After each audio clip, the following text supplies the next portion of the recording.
The Pentagon buried this for over 50 years. And when you hear why, you will understand exactly what they were hiding. Picture this. A single American colonel standing at the edge of a jungle clearing in Vietnam. His hands are shaking. His face has gone white. Because what he is looking at, what Australian SAS soldiers left behind, goes against everything he was ever taught about modern warfare. Enemy bodies arranged in geometric patterns. Boots removed and placed in a message only the Viet Cong could understand. And carved into the mud. Words that would haunt enemy soldiers for generations. This was not combat. This was hunting. Human hunting. Using techniques that are 40,000 years old. Now here is what the history books never told you. While America poured 500,000 troops and billions of dollars into Vietnam, a tiny force of Australian special operators was achieving results that made Pentagon analysts question their own data. We are talking elimination ratios that were 10 times higher than their American counterparts. We are talking patrols that went 11 days without a single radio transmission. We are talking methods so controversial, so effective, and so terrifying that they were immediately classified the moment Washington found out. The Viet Cong had a name for these men. Ma Rung, the jungle ghosts. And decades after the war ended, former enemy soldiers still refused to speak about them without visible fear in their eyes. So what exactly did the Australians do that was so different? What ancient Aboriginal secrets did they weaponize? And why did the American military bury the evidence instead of learning from it? Stay with me. Because by the end of this video, you will know the full story. The forbidden tracking methods. The psychological terror campaigns. The classified report that recommended changing everything. And was rejected for reasons that remain secret to this day. This is the untold history of how a few hundred Australians outhunted the most elusive enemy in modern warfare, while the world's greatest superpower watched in disbelief. Let's get into it. The American colonel stood frozen at the edge of the clearing, his face drained of color. Before him lay the aftermath of an Australian SAS patrol, and nothing in his 23 years of military service had prepared him for what he was seeing. The Viet Cong bodies were arranged in a precise geometric pattern. Their boots had been removed and placed beside them, the soles facing upward. And carved into the mud beside each corpse was a single word in Vietnamese that would later be translated as one terrifying phrase. We see you sleeping. This was not warfare as the Pentagon understood it. This was not the doctrine taught at Fort Bragg or Coronado. This was something far older, far darker, and devastatingly more effective than anything the United States military had deployed in Southeast Asia. The colonel had been sent to investigate why a unit of barely 500 Australians was producing intelligence and body counts that rivaled entire American divisions. What he discovered would be classified for decades, and when it finally emerged, it would force a complete reassessment of what the West's most elite soldiers were truly capable of. The year was 1966, and the Australian Army faced an impossible problem. The government in Canberra had committed ground forces to Vietnam, but the numbers were laughable compared to the American juggernaut.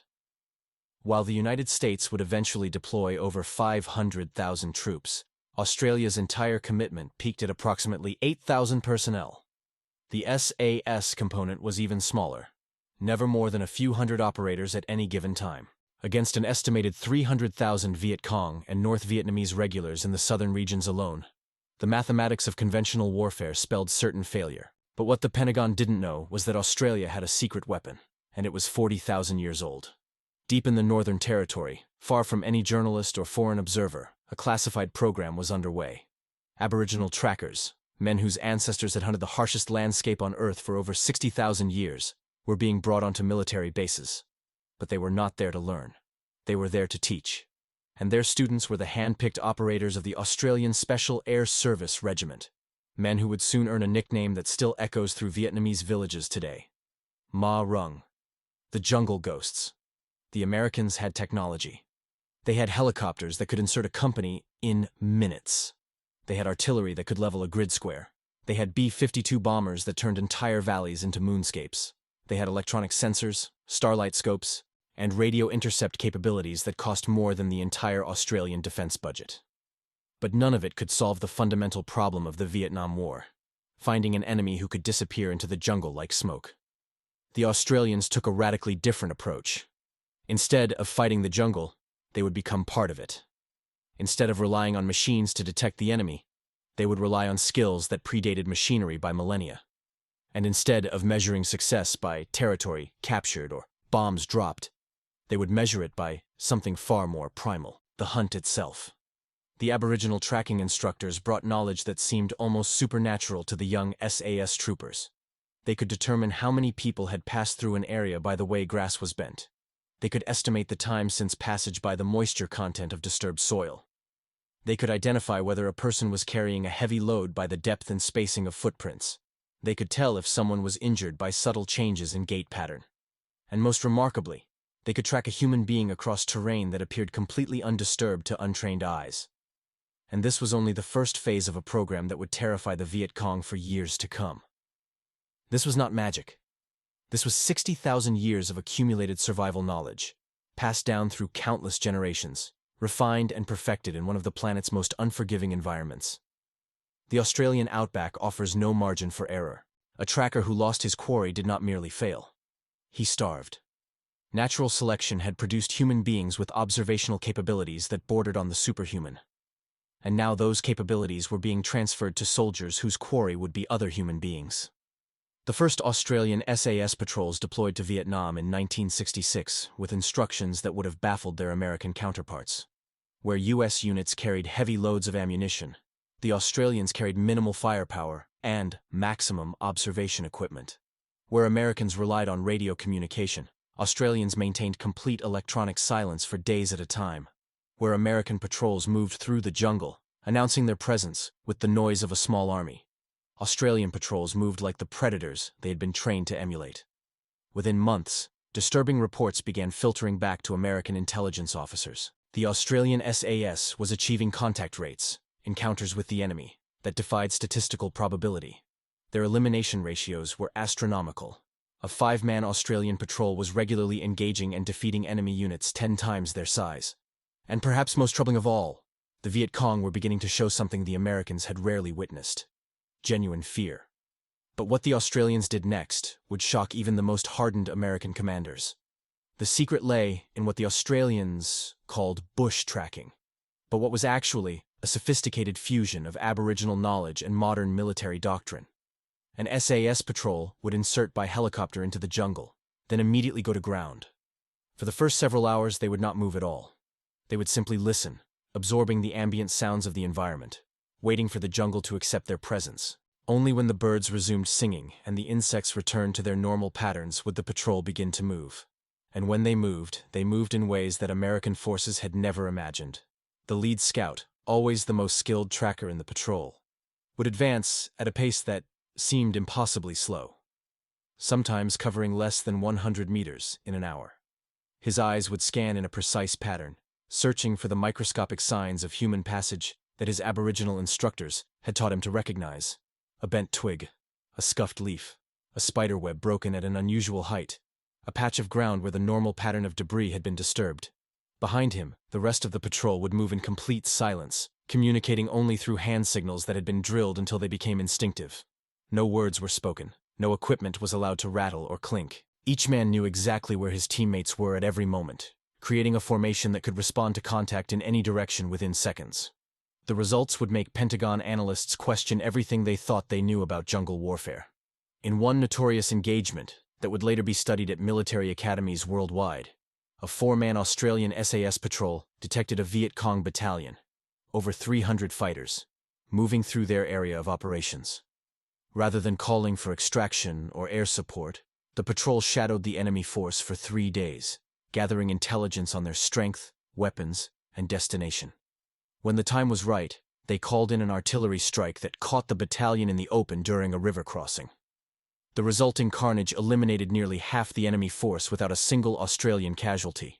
But the tracking was only half of the Australian method. The other half was psychological warfare of a kind that the American military command found deeply troubling.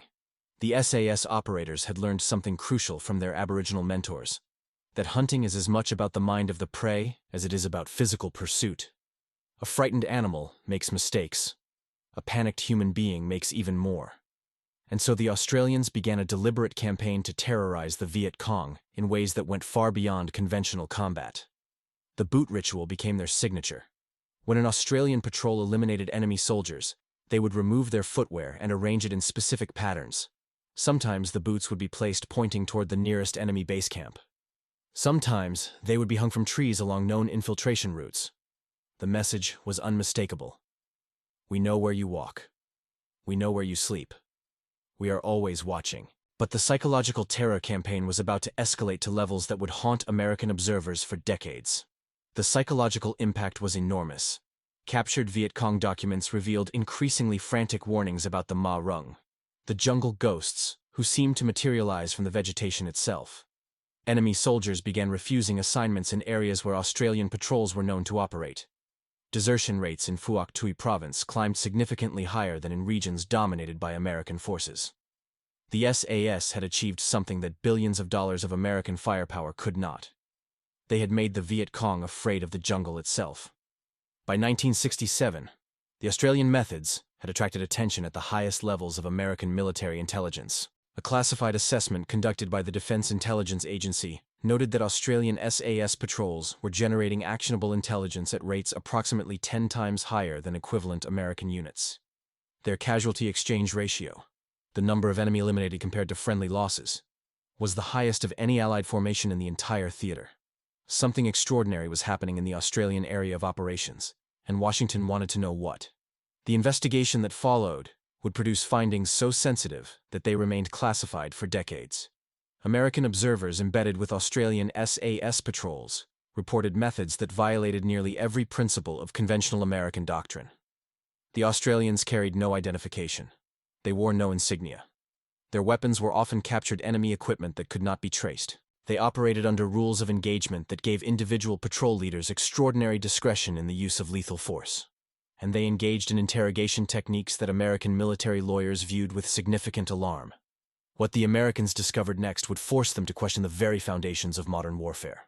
One incident, recorded in a now declassified after-action report, describes an Australian patrol led by a sergeant whose pre-war occupation had been sheep farming in rural Queensland. This man, who had never left Australia before his military service, led his 4-man team on a pursuit that covered over 40 kilometers through some of the most difficult terrain in Vietnam.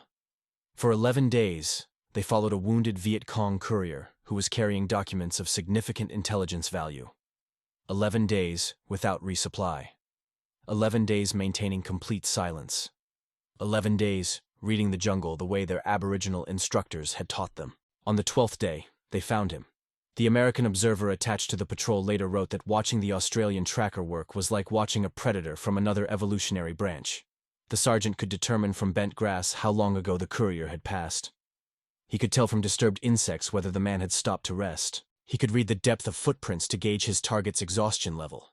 And when they finally closed in, the approach was conducted with such precision that the courier was secured before he even knew the patrol was present. The documents he carried led to the destruction of an entire Viet Cong logistics network. But the Americans were not the only ones taking notice. The enemy was adapting, and what the Viet Cong did in response would trigger the most brutal phase of the Shadow War. By late 1967, the Viet Cong had developed specific counter-tracking protocols designed specifically to evade Australian patrols. They began using multiple route options for any movement through the jungle. They established decoy trails to draw pursuers into ambushes.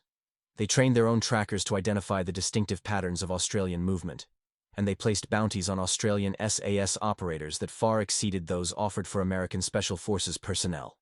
The Australians responded by becoming even more lethal.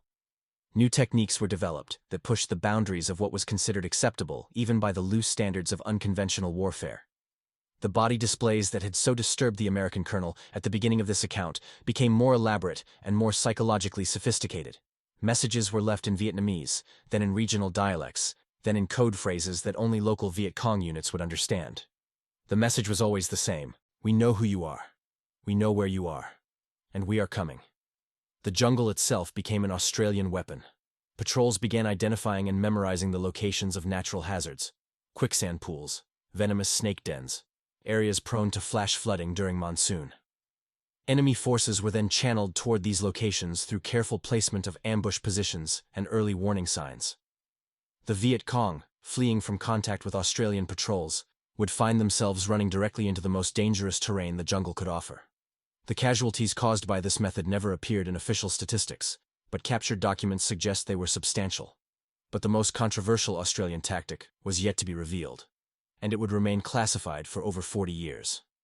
American patrols in Vietnam maintained constant communication with their bases, reporting positions, requesting support, and coordinating movements. This provided security but also created vulnerability. The Viet Cong had developed sophisticated radio direction-finding capabilities and could often locate American units by their electronic emissions. The Australians eliminated this problem entirely. SAS patrols would operate for 10 days or longer without transmitting a single radio message. They moved through the jungle as silent as the native predators, visible only when they chose to strike. The enemy could not find them because there was nothing to find. No electronic signature, no noise, no trail. They had become something the Viet Cong had never encountered before. An adversary who hunted as they did, but with superior skill. The results spoke for themselves, but the numbers were so extraordinary that they were initially dismissed as fabrications. During the entire Australian involvement in Vietnam, spanning from 1962 to 1972, the SAS regiment suffered 17 fatalities from enemy action. 17 men lost over a decade of continuous combat operations.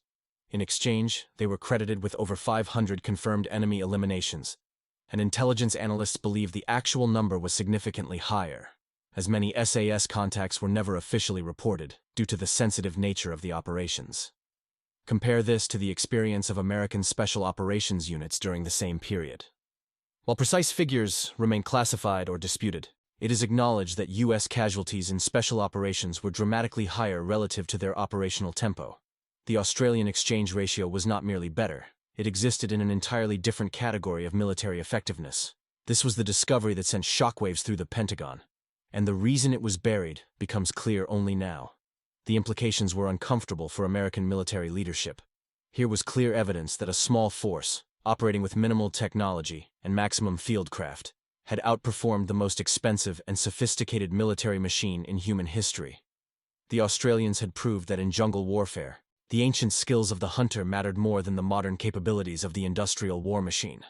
But why was this knowledge not transferred?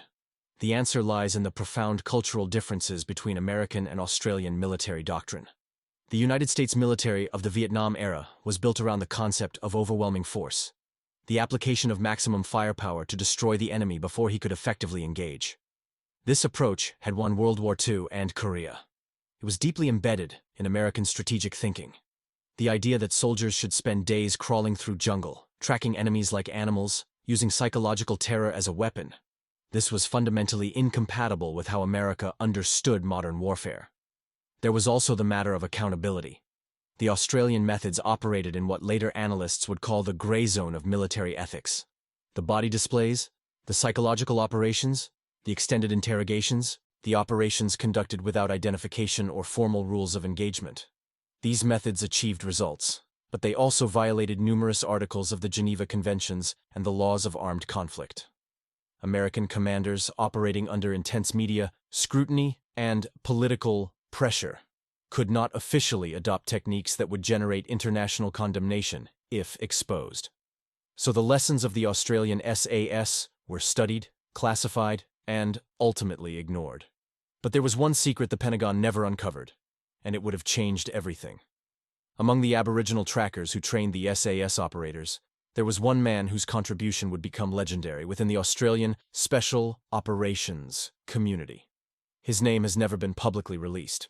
He is referred to in declassified documents only by a code designation. But his methods became the foundation of what is now called the Australian Tracking Doctrine, and his influence extends far beyond the jungles of Vietnam. This man had grown up in conditions that most Westerners would find impossible to imagine. His people had survived in the Australian desert for over 40,000 years, using techniques that were passed down through countless generations. He could track a kangaroo across bare rock. He could find water in terrain that appeared completely dry. He could navigate hundreds of kilometers using only his memory of the landscape and the position of the stars. When the Australian military recruited him to train SAS operators, he brought something far more valuable than technical skill. He brought a philosophy of hunting that transformed how the soldiers understood their role. In Western military thinking, combat is fundamentally adversarial. Two forces opposing each other, each trying to impose its will through violence. The Aboriginal trackers saw things differently. Hunting was not opposition, it was integration. The hunter did not fight the environment or even the prey. The hunter became part of the system, understanding its patterns so thoroughly that predicting prey behavior became almost automatic. What this philosophy produced on the battlefield defied everything modern military science believed possible. Applied to human conflict, this philosophy was revolutionary. The SAS operators who absorbed this teaching stopped thinking of the Viet Cong as enemies to be destroyed. They began thinking of them as prey to be understood. What did the enemy need? Where would he go to find food, water, shelter? What patterns would he follow when moving through the jungle? What would frighten him? And how could that fear be exploited? The shift in mindset was subtle, but profound. An operator who saw his target as an enemy would engage in combat. An operator who saw his target as prey would engage in hunting. Combat is chaotic, unpredictable, dangerous to both parties. Hunting is controlled, methodical, overwhelmingly advantageous to the hunter. This was the true secret that the Pentagon could never understand. The American military saw the Australian success and assumed it was about technique. Better tracking skills, quieter movement, longer patrols. They attempted to replicate these elements without grasping the underlying philosophy. It was like trying to replicate a master chef's cuisine by copying the ingredient list without understanding the principles of cooking. The Australians had not simply learned new skills. They had adopted an entirely different relationship with the environment and the enemy. And this relationship gave them capabilities that seemed almost supernatural to observers who did not share their training. The accounts that emerged from the jungle would strain credulity, if they weren't confirmed by multiple independent sources. One Australian patrol reportedly detected an enemy force by the change in bird calls over 3 kilometers away. Another identified a concealed bunker complex by noticing that vegetation growth patterns indicated disturbed soil from years earlier. A third tracked a wounded enemy soldier for 8 days through terrain that a subsequent American patrol declared completely devoid of any trail. These were not superhuman abilities. They were the result of training that fundamentally restructured how the operators perceived their environment. Where untrained observers saw jungle, they saw a complex information system broadcasting constant data about everything that moved through it. They had learned to read that system, and it gave them powers that no technology could match. The implications for modern special operations would eventually be recognized, but not until decades later. In the years following Vietnam, the Australian tracking methods were gradually adopted by special operations forces around the world. The British SAS incorporated elements of the doctrine. The New Zealand SAS integrated Aboriginal tracking concepts into their training. Even the American special operations community eventually developed tracking programs that acknowledged the superiority of these traditional methods over purely technological approaches. But the full story of what happened in the jungles of Vietnam remained hidden from public view. And the reason for this cover-up reveals the darkest secret of the entire war. The controversy over Australian methods, the psychological operations, the body displays, the extended interrogations, made official acknowledgement politically impossible. Veterans who served in the SAS during this period were bound by secrecy agreements that lasted for decades. The documents that could confirm the most remarkable aspects of their operations remained locked in classified archives, accessible only to those with appropriate clearances and a need to know. What emerged publicly was a sanitized version of the truth. Australian military history celebrated the SAS as elite soldiers who achieved remarkable results through superior training and tactics. This was accurate, but incomplete. The full picture, the Aboriginal influence, the hunting philosophy, the psychological warfare campaign, the gray zone methods, was too controversial for official commemoration. Only now, as classification periods expire and veterans approach the end of their lives, is the complete story beginning to emerge. The colonel who stood horrified at the edge of that clearing in 1967 eventually completed his investigation. His report ran to over 200 pages and was immediately classified at the highest level. It concluded that Australian SAS methods were responsible for the most effective counterinsurgency operations of the Vietnam War, achieving results that exceeded American efforts by an order of magnitude. But it also concluded that these methods could never be officially adopted because they violated too many principles that American military doctrine held sacred. The recommendation he made would have changed military history, but it was rejected for reasons that remain classified to this day. The report made a final recommendation that was never implemented. It suggested that the United States military establish a permanent exchange program with Australian Special Operations Forces, allowing American operators to train in the tracking methods that had proved so effective. The proposal was rejected on grounds that remain classified, but it is believed that concerns about accountability and public relations played a significant role. The secrets of the Ma Rung, the jungle ghosts, were kept hidden, and so the lessons of the Australian SAS became one of the great untold stories of the Vietnam War. While American forces struggled with an enemy who could disappear into the jungle, a small force of Australians had solved the problem using methods that predated modern warfare by tens of thousands of years. While American commanders demanded more technology, more firepower, more troops, the Australians had demonstrated that the ancient skills of the hunter could defeat enemies that all the technology of the 20th century could not touch. The Viet Cong never forgot. Decades after the war ended, researchers interviewing former enemy combatants found that the Australian SAS remained a subject of genuine dread. Veterans who had survived battles against American forces recalled them with anger or contempt. But when the topic of the Ma Rung arose, the tone changed. There was no anger in their voices, only fear, only the lingering memory of an enemy who could not be seen, could not be heard, and could not be escaped. What these veterans revealed in those interviews would finally expose the truth the Pentagon had buried for half a century. The jungle itself had turned against them. This was the legacy of the Australian SAS in Vietnam. Not just a military achievement, but a demonstration of what happens when ancient wisdom is combined with modern discipline. The Aboriginal trackers who passed their knowledge to the SAS operators gave them something that no military academy could teach, a way of seeing the world that transformed the jungle from an obstacle into a weapon. And the American military establishment, for all its power and resources, could never accept what that lesson truly meant. The colonel who wrote that classified report would spend the rest of his career haunted by what he had witnessed. In private correspondence that emerged years later, he described his experience with the Australian SAS as the most disturbing education of his military life. Not because of the violence, he had seen worse in his previous deployments, but because of what the Australian success implied about everything his own military believed.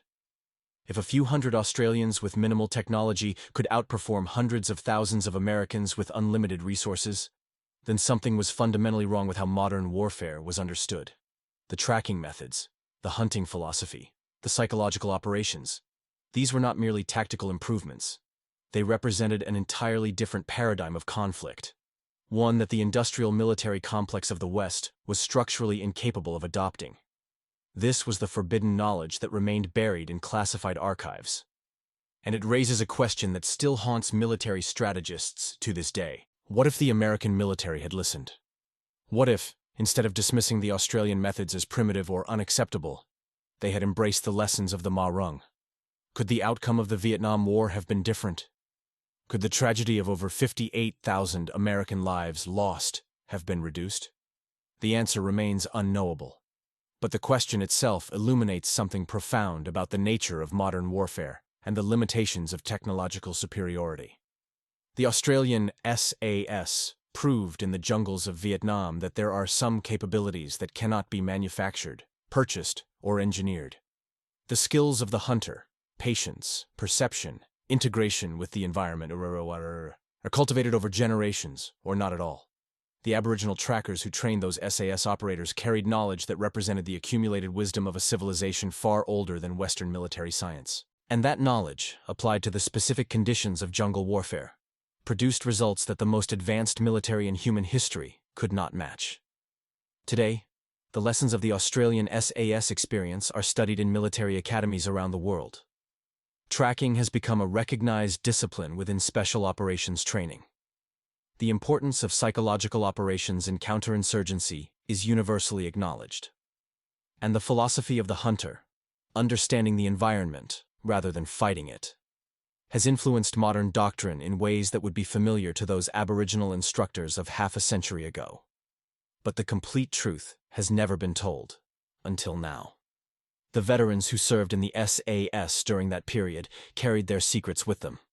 The documents that could confirm the most remarkable aspects of their operations remain partially classified, and the methods they employed, methods that achieved results no other Allied force could match, are still too controversial for official commemoration. The Ma Rung have become legends, whispered about in military circles but never fully acknowledged.